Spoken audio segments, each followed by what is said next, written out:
After the incumbent chief justice, उन दोनों में से जो सीनियर होंगे वो पोजीशन होल्ड करेंगे चीफ जस्टिस ऑफ पाकिस्तान की। उसके सर कुछ कॉन्सिक्वेंशियल अमेंडमेंट्स हैं, जैसे आर्टिकल 42 में सदर का ओथ है वो चीफ जस्टिस ऑफ पाकिस्तान लेंगे। 214 में सर इसी तरह चीफ इलेक्शन कमिश्नर का ओथ है वो चीफ जस्टिस ऑफ पाकिस्तान लेंगे। इसी तरह ऑडिटर जनरल ऑफ पाकिस्तान का ओथ है सर, वो भी चीफ जस्टिस ऑफ पाकिस्तान लेंगे। 2-3 जगहों पे सर जो ओमिशंस की गई थी, डिलीट की गई थी क्लॉजेस, उनको सर रीइंसर्ट कर दिया गया है। सर आर्टिकल 6 जो है वो इस article 6 tells about the high treason sir, कि अगर कोई ताकत के बलबूते पे आइन को एब्रोगेट करता है, सबवर्ट करता है, आइन को ही होल्ड्स इन अबेंस, तो वो हाई ट्रीजन कमिट करेगा। सर जब 18वीं तरमीम के वक्त तमाम ज़ोमा बैठे और सियासी जमातें बैठे, मेरी लीडर ऑफ हाउस भी उस टीम का हिस्सा थे, तो इन्होंने सर ये दरवाज़ा बंद करने के लिए एब्रोगेशन का और मार्शल लॉज का वहाँ पे लिखा कि कोई कोर्ट भी, any court including supreme court और high court, shall not validate act of abrogation high treason का जो एक्ट है, उसमें सर प्लग इन करना था। वो जब सेकंड थर्ड रीडिंग की तो ज़ाहिर है सर ये एक ऑन गोइंग प्रोसेस होता है, तो वो वहाँ पे प्लगड इन नहीं था, वहाँ पे फेडरल कॉन्स्टिट्यूशन कोड डाली गई है। सो जो अब पढ़ा जाएगा आर्टिकल 6, वो पढ़ा जाएगा कि कोई भी अदालत पाकिस्तान में, चाहे वो फेडरल कॉन्स्टिट्यूशनल कोर्ट है जो इंशाल्लाह बनेगी इस तरमीम के पास होने पे, सुप्रीम कोर्ट ऑफ पाकिस्तान है या हाई कोर्ट्स हैं, वो आर्टिकल 6 की जो क्लॉज 1-2 में जो बताया गया है कि एब्रोगेट करना, सबवर्ट करना, उसको वैलिडेट नहीं कर सके। तो ये रास्ता बंद करने के मुतरादिफ है मार्शल लॉज का, ताकि जमहूरियत का ये सफ़र चलता रहे। तो सर ये कुछ तरामीम थी जो कि फ्लोर ऑफ हाउस पे फिर मैंने पहले इन्फॉर्म करके एक्सप्लेन भी करता रहा हूँ नेशनल असम्बली में। अब जो कॉन्स्टिट्यूशनल स्कीम है आर्टिकल 239 के तहत, ये चीज़ें हमारे पास वापस आई हैं।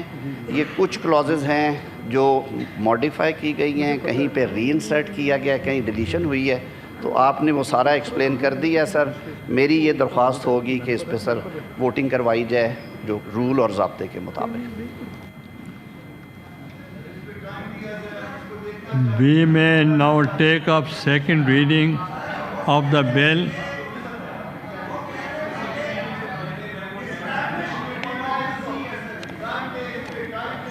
Yes, पार्लियामेंट्री लीडर आपको ब्रीफ कर देंगे क्योंकि एडवाइजरी में ही वॉज देयर।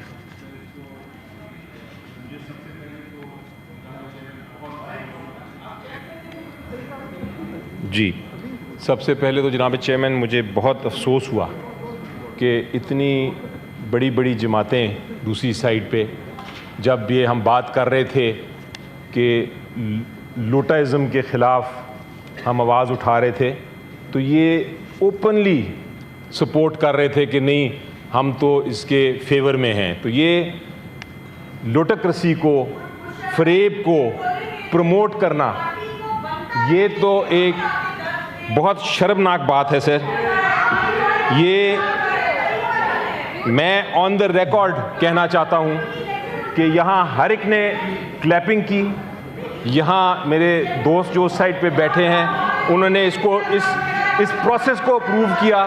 तो ऐसा प्रोसेस जो कि हमने मिलके जब 63A बना रहे थे तो हमने कहा था, सब पार्लियामेंट, सब पॉलिटिशियंस ने मिलके कहा था कि एक जमात से दूसरी जमात पे, जिस जमात से आप इलेक्ट होके आए हैं, जिस जमात के आप नॉमिनी हैं, आप उनके ख़िलाफ़ अगर जाते हैं तो इस प्रैक्टिस को हमें रोकना है। उस प्रैक्टिस को आज सब ने ताली बजा के और थंपिंग करके डेस्क को उसको बता दिया कि ये उस साइड पे खड़े हैं जो कि करप्शन की साइड है, जो कि फरेब की साइड है, जो कि झूठ की साइड है। मुझे बड़ा अफसोस हुआ आज, मुझे आज बड़ा अफसोस हुआ जनाब। अगर ये चुप रहते, अगर ये शायद जो डिफेक्टर है उसको खुद ही डिफेंड करने देते, तो शायद मैं कहता कि इनकी मुलव्वस नहीं है इस प्रैक्टिस में ये। लेकिन आज थंपिंग करके बदकिस्मती से जिसने थंपिंग की है वो इस प्रैक्टिस में मुलव्वस है। कल को ये ना कहिएगा, कल को ये ना कहिएगा कि लोटाइज़म के ख़िलाफ़ है हम, कल को ये ना कहिएगा कि हम डिफेक्शन के ख़िलाफ़ हैं। दूसरी बात यह है सर कि अमेंडमेंट जो है, हम सब ऑपोजिशन में जब हमने अपनी अपनी तकारीर की थी, हमने कहा था कि जल्दबाजी में ना करें, ये एक आईनी अमेंडमेंट है, इसको जल्दबाजी में ना करें, खुदारा इसमें गलतियां निकलेंगी। लेकिन सब ने 64 वोट्स दिए और सब ने अप्रूव किया। जब वो नेशनल असेंबली में पहुंचे, जब ये अमेंडमेंट ये सेनेट की जो 27वीं तरमीम थी नेशनल असेंबली में पहुंची, तो पता चला बड़ी बड़ी गलतियां हैं।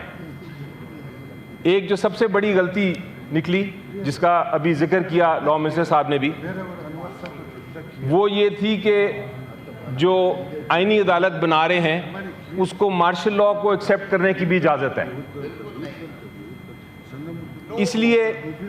इसलिए ये गलतियां जो थीं वो दूर करने के लिए वापस सेनेट में आए हैं।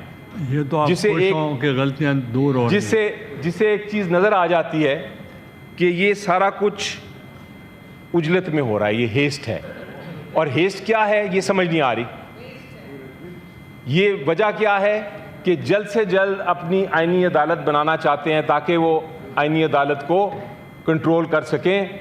और सिर्फ इनको एक डर है सर, ये सारा कुछ जो उजलत हो रही है, हेस्ट हो रही है, वो एक शख्स का डर है।